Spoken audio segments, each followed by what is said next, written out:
할렐루야. 네, 축복하십니다. 오늘도 승리하세요. 에가라고 하는 말을 히브리 말로 에카라 그랬습니다. 에카라고 하는 원래의 뜻은 어찌하여 라고 하는 그런 뜻입니다. 어떤 사건과 어떤 문제를 딱 이렇게 보았을 때 어떤 탄식과 슬픔에 대한 절규, 그게 이제 히브리 말로 에카라고 하는 말로 표현이 된 겁니다. 참 어긋장 무너지죠. 어떻게 예루살렘이 이렇게 초토화가 될 수 있을까? 다른 곳도 아니고 하나님이 계신 곳이라고 믿었고, 또 하나님이 바로 거기에 계셔서 우리는 어떤 일이 있어도 나라도 망하지도 않고, 그리고 어떤 일이 있어도 예루살렘은 난공불락의 보호 성이 될 것이다, 그렇게 의지하고 살았는데, 그 성이 완전히 이제 불에 타서 다 잿더미가 되어져 버렸고, 그리고 이제 나라는 다 망해버렸고, 한 가지 우리들이 꼭 기억해야 할 내용이 있습니다. 바로 뭐냐면, 가장 중요한 것은 거기에 본질적인 핵심의 내용이 무엇인가, 그거예요. 아무리 성전을 크게 지어놨어도 거기에 하나님을 모시는 믿음이 없으면 하나님은 거기에 계시지 않습니다. 우리는 자꾸 이제 그 어떤 성전과 나를 이렇게 자꾸 이렇게 따로 떼어서 이렇게 생각을 하거든요. 이스라엘 백성들에게 그런 마음이 있었어요. 내가 어떻게 살든지 간에 성전만 있으면 하나님이 나를 보호하실 것이다. 여러분, 그게 맞을까요? 틀릴까요? 그건 맞지 않습니다. 어쨌든 간에 교회만 크게 지어놓으면 내가 어떻게 신앙생활을 하든지 간에 하나님 우리 가정을 보호하고 우리 민족을 보호하고, 여러분 그럴까요? 그건 아닙니다. 그래서 이제 하나님께서 우리를 성전 삼아서 이 세상에 우리를 성전 삼아서 계시고 싶어서 인간의 몸을 입으시고 성령으로 우리 안에 함께 하시는 거예요. 그래서 매 순간순간마다 우리 믿음의 영성이 깨어있지 않으면 아무리 예루살렘 성전을 화려하게 지어놓았어도 그것이 보호해 주는 것은 아니거든요. 어쨌든 이 절박한 현실을 보면서 에레미야가 막 하나님 앞에서 통곡하고 웁니다. 오늘 16절에 보시면은 이제 그 내용을 여기서 예가에서 그렇게 밝히고 있습니다. 16절에 보시면 이로 말미암아 내가 울어요. 우는데 내 눈에 눈물이 먹같이 흘러내려요. 불같이. 한두 번 그냥 울고서 그치는 것이 아니라 예레미야가 눈물을 달고 사는 거예요. 왜 그랬을까? 여러분, 이 예레미야 눈물 속에 어떤 의미가 담겨져 있느냐면, 지금 국가적으로 민족적으로 일어난 그 사건을 어떻게 지금 해석하고 있는가, 내 문제로 끌어당겨서 해석하고 있는 거예요. 만약에 국가적인 이 위기 상황을 내 문제로 생각하지 않는다면 눈물이 나올까요? 나올 이유가 없습니다. 그러니까 지금 에레미야의 마음속에 그 마음을 누가 주셨는가? 성령님이 주신 거예요. 나라 문제는 내 문제다. 나라가 이렇게 너무 지금 절망 상황 속에 있는 것은 바로 내 탓이다. 내 문제다. 그 문제를 이렇게 끌어당겨서 그 문제를 그 안에서 받아들이니까, 그래서 이 나라가 이렇게 이런 모양으로 된 것은 바로 내 문제다. 그런 생각이 들으니까 국가적인 이 엄청난 사건 앞에서 울 수가 있었던 거죠. 하나님께서 천사를 세상에 보내면서 가장 귀한 것을 좀 가지고 와라, 그렇게 세상으로 보냈어요. 이게 천사가 이렇게 두고 다니다가 뭐가 가장 귀할까? 그래서 어느 한 천사가 다이아몬드를 가지고 옵니다. 또 한 천사는 저렇게 다니다가 뭐가 가장 귀할까 이렇게 생각을 하다가 예쁜 꽃을 보고 꽃이 너무 아름다워서 꽃을 가지고 갑니다. 그 다음에 이제 어느 한 천사 이렇게 다니다가 애기가 막 활짝하고 이렇게 웃는 모습을 보면서 야, 이 모습이 너무 아름답다 해서 애기의 그 웃음의 모습을 가지고 하나님 앞에 갑니다. 이제 너무 소중하다고 생각을 해서 이렇게 가지고 가는데, 가면서 보니까 이게 자꾸 변질되는 거예요. 다이아몬드도 이상한 색깔로 변하고, 꽃도 가다가 보니까 시들어 버리고, 애기의 웃음스러운 천진난만한 웃음의 모습도 가다가 보니까 일그러지고 그랬어요. 그런데 어느 한 천사가 조그마한 병에 들어있는 액체를 가지고 하나님 앞에 갑니다. 가지고 가는데, 그것은 하나님 앞에 가지고 가면, 가까이 가면 갈수록 그 액체, 조그마한 병 속에는 액체가 진주처럼 영롱하게 빛이 나는 거예요.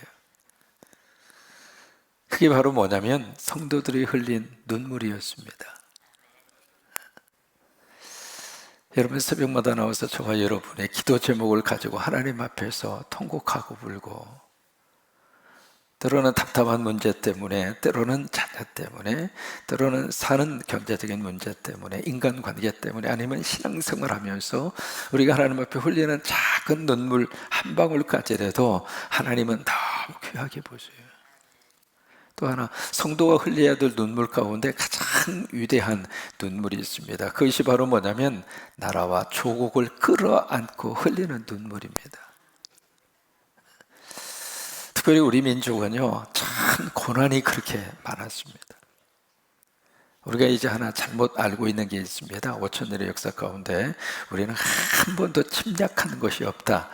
사실 그것은 맞는 말은 아닙니다. 왜냐하면 저쪽에 만주 벌판, 그게 우리나라 땅이었을까요? 우리나라 땅이 아니었을까요? 우리나라 땅이었습니다. 어느 시절에? 고구려 시절에. 그러면 그냥 우리 땅이었어요? 아니에요. 고구려에 가서 침략해서 뺏은 겁니다. 그러니까 우리나라가 한 번도 침략한 적이 없다. 아니에요. 침략 참 많이 해서 뺏기도 하고 그랬어요. 그런데 이제 본토 안에서 이루어진 전쟁 속에서 사실은 전쟁의 엄청난 효용들 속에서 별로 그렇게 떳떳한 승리를 거둔 적이 그렇게 많지 않습니다. 다 당했습니다. 얻어 터지고 당하고. 그러다 보니까 우리 민족 속에 이렇게 눈물이 그렇게 많아요.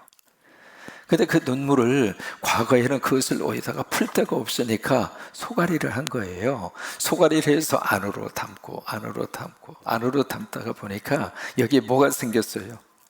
한이 생긴 거예요.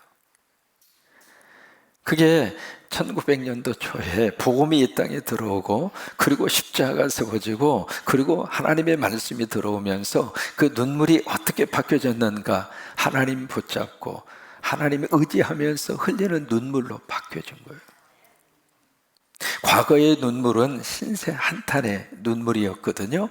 과거의 눈물은 아무리 해도 어쩔 수 없는 큰 장벽 앞에서 흘리는 절망의 눈물이었어요. 그런데 복음이 이 땅에 들어온 다음부터는 누구를 부르짖고 누구를 부르짖고 흘리는 눈물인가? 하나님, 주님. 그리고 흘리는 눈물이었어요. 같은 눈물인데 벌써 다릅니다. 전에 흘렸던 눈물을 흘리고 나면 그냥 속이 쓰라리고, 전에 흘렸던 눈물은 흘리고 나면 괜히 속에서 막 열불이 나고, 그런데 이제는 하나님을 부르짖고 하나님을 의지하고 흘리는 그 눈물 속에는 뭐가 있는가? 하나님의 응답이 있어요. 오늘 예레미야가 그렇습니다. 오늘 예레미야를 쭉 읽으면서 몇 가지 특징을 발견할 수 있거든요. 첫째는 말씀드린 것처럼 이 국가적인 문제를 내 문제로 끌어당겨서 자세히 한번 보세요. 모든 인칭이 1인칭입니다. 내가 하나님 앞에 범죄해서, 내가 잘못해서, 내가 하나님 앞에 바로 서지 못해서. 그러니까 어떤 문제를 자꾸 손가락질하면서 저 사람 때문에, 누가 잘못해서, 누구 때문에 그렇게 접근을 하면 이 세상에 해결될 수 있는 문제는 거의 없습니다. 그런데 그 문제를 내가 믿음 안에서 끌어안고, 내가 잘못해서, 내가 하나님 앞에 바로 서지 못해서, 내가 하나님 앞에 기도하지 못해서 그렇게 끌어당기면 그 문제는 해결이 됩니다. 그 다음에 두 번째로 이 사건과 문제 속에서 두 번째 예레미야 예가 속에서 어떻게 지금 해석하고 있는가? 지금 이 고난과 이 민족적인 이 모든 아픔이 어떻게 하다가 보니까 발생한 그런 사건이 아니고 하나님이 하신 일이다. 그래서 여기 쭉 이제 그 내용이 보면은 여호와여 또는 주께서 라고 하는 단어가 계속 나옵니다. 14절의 끝부분에 보시면 그렇게 고백을 해요. 14절 끝부분에 주께서 나를 넘기셨나이다. 그 다음에 15절 끝부분에서도 주께서 술틀에 밟으셨도다. 17절에서도 여호와께서 야곱의 대적들이 되게 하셨으니, 이게 지금 모두가 다 그렇게 지금 해석을 하고 해가고 있습니다. 그러니까 지금 이 사건과 이 문제들이 우리나라가 힘이 없어서 남의 나라에 의해서 지금 짓밟히고 이렇게 이 고생을 하고 포로로 끌려가고 지금 그것은 보여지는 사건이죠. 근데 그런 일들이 있을 수밖에 없도록 우리가 하나님 앞에서 지은 죄와 범죄, 심지어 예루살렘이 불결하다, 그렇게까지 말씀을 하고 있거든요. 그러니까 이 모든 사건들 속에 결국 하나님께서 역사하시고 하나님께서 지금 그 죄에 대해서 징벌하시는 하나님의 채찍이다. 그렇게 지금 이 문제를 풀어가고 있습니다. 그 다음에 세 번째로 이걸 가지고 어떻게 지금 하나님 앞에서 간구하고 있느냐면 11절에 보시면 이 절망의 상황 속에서 이제 에레미야 예가를 통해서 그렇게 고백하는 내용이 있습니다. 11절 그 부분에 보시면 나는 빛에 나오니 누구를 불러요? 여호와여 나를 어떻게 해요? 돌보시옵소서. 그 다음에 20절에서도 같은 내용으로 하나님을 부르고 있습니다. 여호와여 어떻게 해요? 보시옵소서. 이게 뭐냐면 이것이 바로 희망입니다. 아무것도 희망의 근거를 찾을 수 없는 역사의 절박함 속에서 지금 여기 예레미야는 누구를 찾고 있는가? 하나님을 찾고 있습니다. 여러분 이 세를 사는 동안 힘든 일이 있을 때마다 아버지 집에 와서 주여 그렇게 부르면 됩니다. 그렇게 부르면 하나님께서 그것을 들으시고 하나님께서 역사하시고 다시 한번 희망의 은혜를 베풀어 주시고 다시 한번 이렇게 세워주시고 나라의 절망의 상황에서 그 나라를 하나님이 다시 세우십니다. 다윗을 이렇게 쭉 보면은요, 다윗의 영성 가운데 가장 아름다운 다윗의 영성은 다윗이 완벽해서 다윗의 영성이 그렇게 위대하고 좋은 게 아닙니다. 다윗은 하나님 앞에 두 번에 걸쳐서 그냥 하나님 앞에 회개하고 눈물을 쏟아놓습니다. 사무엘하 13장 그 다음에 사무엘하 24장 두 번입니다. 첫째는 우리 안에 밧세바의 사건 우리 기억하잖아요. 완전 범죄였거든요. 누구 하나 알 사람이 아무도 없었어요. 왜요? 알 수도 없었어요. 다윗 혼자서 꾸며낸 일이고 다윗 혼자서 모든 것을 계획하고 완전 범죄를 저지른 거예요. 사람은 다 속아 넘어갔거든요. 심지어 바로 우리야 역시 그 전투에서 최전방에 투입이 되는 것조차도 당연히 지휘관의 말을 듣고 투입이 된 것이고 화살을 맞고 죽어갈 때에도 내가 적에게 죽는구나 그 생각하고 죽었을 거예요. 근데 누구는 알고 있었는가? 하나님은 알고 계셨어요. 그래서 이제 하나님이 나단을 보내잖아요. 나단을 보내서 나단을 통해서 이제 비유적인 설교를 하게 하고 그 비유적인 설교를 통해서 다윗의 속에 있는 것을 끄집어냅니다. 끄집어내는데 거기서 이제 다윗이 보인 태도입니다. 나단 선지자의 설교를 딱 듣고 뭐라고 반응을 보이냐면 그 앞에 무릎을 꿇어요. 그러면 나단 목사 앞에 무릎을 꿇었을까요? 하나님 앞에 무릎을 꿇었을까요?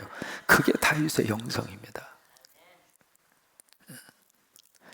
여러분 설교자 앞에 무릎을 꿇는 게 아니거든요. 하나님 앞에 무릎을 꿇는 거예요. 그래서 나단 선지자 앞에 왕이 내려와서 무릎을 꿇어요. 꿇으면서 하는 말이 내가 하나님 앞에 범죄하였나이다. 그때부터 이 다윗은 철저하게 하나님 앞에 회개의 눈물을 쏟아놓습니다. 그것이 시편 51편의 말씀이에요. 시편 51편에 가서 보시면 여호와여 내 마음에 청한 마음을 주옵소서. 다른 것이 문제가 아니었고 밧세바가 나를 유혹했다? 아니다 이거예요. 내 마음이 흔들렸다 그거예요. 내 마음이 그때 하나님을 떠났기 때문에 내가 이런 범죄를 지을 수밖에 없었다. 그러면서 하나님 이 마음에 정결하게 하옵소서. 내가 이 마음이 잘못되었습니다. 이 마음속에 죄악이 들어왔습니다. 하나님 내 마음을 깨끗하게 해 주옵소서. 그게 다윗이 하나님 앞에 했던 회개요. 회개이면서 하나님 앞에 흘렸던 눈물이에요. 그 다음에 사무엘하 24장도 마찬가지입니다. 인구조사를 해요. 인구조사를 하는데 그것은 다윗의 교만이었습니다. 적어도 내가 이 정도 군사력은 확보하고 있다.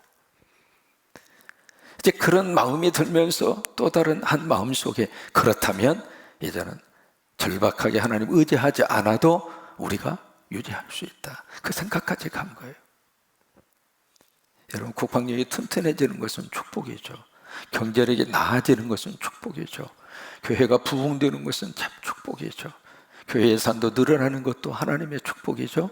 그러나 그보다도 더 큰 축복은 하나님 의지하는 믿음의 영성이 커지는 겁니다. 이게 눈에 보이는 것에 딱 막혀서 하나님을 의지하는 마음이 줄어들면 그게 저주입니다. 그것이 다윗의 인구조사를 통해서 하나님이 주시는 메시지입니다. 아무리 인구가 많아도, 아무리 군사력이 커진다 하더라도 하나님이 계시지 않는 군사력은 모래알입니다. 순식간에 무너지거든요. 그래서 인구조사한 다윗을 하나님이 치는 거예요. 네가 어떻게 이제 조금 먹고 살 만하다고, 이제 조금 나라가 튼튼해졌다고, 이제 조금 힘이 생겼다고 나를 거역하고 나를 떠나? 너는 치명적으로 잘못했다. 그래서 그 지적을 받았을 때 다윗이 또 한 번 하나님 앞에서 회개하고 불어요. 그때에도 다윗의 시편 51편이 그대로 거기에 배어져 있는 겁니다. 하나님, 내 마음에 정한 마음을 주옵소서. 여러분, 우리 마음을 성령으로 가득히 채우셔서 어떤 일이 있어도 우리가 오늘 하루를 하나님을 의지하고, 흘려야 될 눈물이 있으면 하나님, 조용한 마음에서도 흘리는 그 눈물을 누가 보시는가? 하나님이 보셔요. 히스기야가 울고 있을 때 하나님이 그렇게 말씀하시잖아요. 히스기야야, 내가 내 눈물 보았다. 내가 내 눈물 보았다. 그 정신병원에서 정신치료를 받는 환자들을 퇴원을 할 때 테스트를 합니다. 이 사람이 제대로 정신적인 치료가 됐는지 안 됐는지. 뭘로 테스트하느냐면 수도꼭지 이렇게 열어놔요. 열어놓고 그 밑에 있는 마루 바닥을 이렇게 청소하라고 그럽니다. 그러면 두 종류가 나옵니다. 이게 어떤 사람 가서 바닥에 이제 물이 있으니까 가서 걸레로 막 닦을 거 아니겠어요? 근데 닦아도 이게 계속 물이 안 없어지는 거예요. 그러니까 막 닦으면서 뒤돌아서서 물이 또 있으니까 또 닦고 하루 종일 그러고 있는 거예요. 그 사람은 정신병원에 더 있어야 될까요? 퇴원할까요? 있어야 돼. 근데 정상적인 사람은 그 마루 위에 있는 그 물을 닦기 전에 뭐부터 손봐야 돼요? 그부터 잠가야지. 그리고 나서 이제 거기 마루 위에 있는 물을 닦아야, 그래야 깨끗이 청소가 되잖아요. 그러면 그 사람은 퇴원을 시켜요. 이게 뭐가 근본적인 문제가 뭔가 그거부터 손을 대야죠. 그래야 이제 그 다음에 걸레로 닦으면 다 청소가 되는 것처럼, 사실 모든 근본적인 문제는 여기입니다. 여기에요. 여기에 성령의 역사가 충만하면 어떤 일이 있어도 다 우리가 해결할 수 있고, 여기 안에 하나님의 은혜로 가득히 채워져 있으면 어떤 일이 있어도 우리가 그 문제를 부딪혀서 나아갈 수 있고. 근데 이게 잘못되어 있으면 아무리 쓸고 아무리 닦아도 계속해서 반복돼요. 이 한 해를 사는 동안 우리 마음속에 성령으로 충만하시기를 바라고, 우리 마음속에 하나님의 은혜로 가득히 채우셔서 오늘 하루도 믿음으로 승리하는 여러분 되시기를 주의 이름으로 축원합니다.